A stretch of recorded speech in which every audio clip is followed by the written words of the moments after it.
So it's getting warmer outside. Everybody's getting excited. Start thinking about that vacation plan. I know we are. So here's going to be some smart traveling tips on how you're going to travel on a budget. Stop wasting money on that dumb shit and instead put it in investment. I know it's tempting. You'll spend it and be broke again. All right, guys. So obviously, step one is just determining what your budget is for a trip. That sounds super simple, but a lot of people do skip over it and they kind of just go buck wild. Now, this whole video isn't about limiting yourself and not getting to experience your vacation to the fullest. You should go on vacation and enjoy yourself. But a great way to do that and ensure you're still happy when you come back from vacation is already having somewhat of a plan for your money. So write down what you're allowing yourself to spend, what kind of you think the cost will be, and that takes a lot of the stress away from you before, during, and after the trip. Yeah, so basically do the legwork up front so you don't have to worry I'm on vacation. Can I spend this much? Did I already overspend? Do it up front, make the budget, save the amount that hits the budget, and then go have fun. Yeah. So just know yourself and how much you're going to spend for the most part. But also, there's tons of videos out there. And if you're interested, we could even make one ourselves of known destinations like Hawaii and really close alternative destinations that are much, much cheaper. Yeah. So I guess another tip would just be to look at affordable other alternatives and other options. Places like Southeast Asia, a lot of them, your dollar goes so much farther in these countries. I know what you're thinking might be kind of expensive, but there are flight deals out there and certain, slower seasons that's still beautiful to go. So kind of try and find that balance. And of course, along with that, just if you have any kind of memberships and things that could get you a benefit, like if you're a member of AAA, AARP, Costco, all these different places that you may not even think of, a lot of them will have deals and offers where they have partnerships with these things, and you'll get discounts on things like rental cars, hotels, and occasionally flights as well. Costco has great bundles. If you check it out, you can get, just like Taylor said, great discounts. I look at it almost every time I travel, and it's almost always the best one. Yeah. And one of the coolest tips I actually recently found out was a lot of the rental car companies will charge way more simply because they're having to work with the airport, I guess. I'm not sure, but there's an airport fee and additional fees on top of that. So for example, my most recent travels, I took a free shuttle that the hotel included to the hotel we were staying at. And then the hotel was right next to the rental car company. We saved over $150 simply for doing that. Same company, everything, just they charge less fees. Yeah.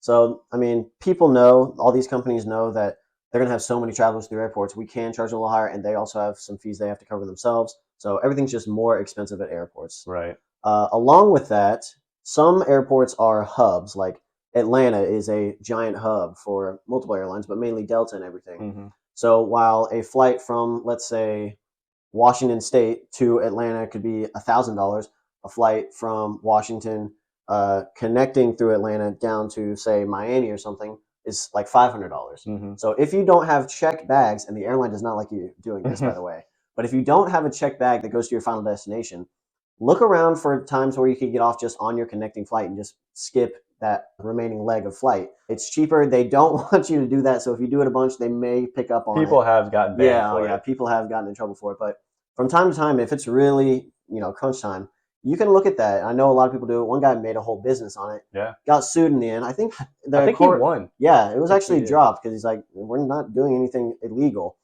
But beyond that, getting more specific into locations, national parks, a lot of people don't know this, actually offer free days to attend. These are oftentimes on holidays like Martin Luther King Jr. Day, Veterans Day, there's a National Park Week, things like that. They'll just occasionally offer free entry. Now, some of you may be like, I'm not really a nature guy. Trust me, a lot of these national parks are beautiful. I mean, truly. You always think of traveling and seeing all these beautiful things as something out of the United States, but the United States is so diverse. We have just about every landscape you can imagine. So even exploring here at home is another great way to save. You don't have to pay for that giant flight. So just a bunch of ways to save money. And another really good tip that could probably be its own video in itself is just look at credit cards. If you already have a credit card or 10 credit cards, look at the benefits. So many of them offer travel reimbursement. They offer luggage reimbursement, cancellation insurance, so many insurances just for buying the ticket with that card. Nothing else, no extra steps. So check Chase, check all the big ones. If you have those already, definitely be sure to look, hey, do I get this benefit with my card? Oh, wow. Instead of using this card, which has no benefit, I just typically use it on the day-to-day. I'll use this one, get all these points, because I know Chase does a lot of travel points, and a lot of the insurances. The points is one of the easy ones. If you've been using your card, you may not even be aware of all the rewards you have at your disposal. That's true. You can redeem them a lot of times through travel, or a lot of people will transfer them out to partners and make them work. Now, That is definitely a whole video. Yeah. Point transfers and all that. There are people that dive into it, and they do travel for free, so it's a lot of work, but it's something to consider. Like, is it worth it, kind of thing. So these are just some tips, guys. Obviously, there are more out there, but these are some of the big ones that we wanted to share. And leave us in the comments your favorite tip that you've saved tons of money on doing, or you just love doing because it's really cool. Just your travel hacks, tips, everything. We'd love to use them ourselves. So we look forward to seeing you guys in the comments. Stop wasting money on that dumb shit and instead put it in investment. I know it's tempting, you'll spend it and be broke again.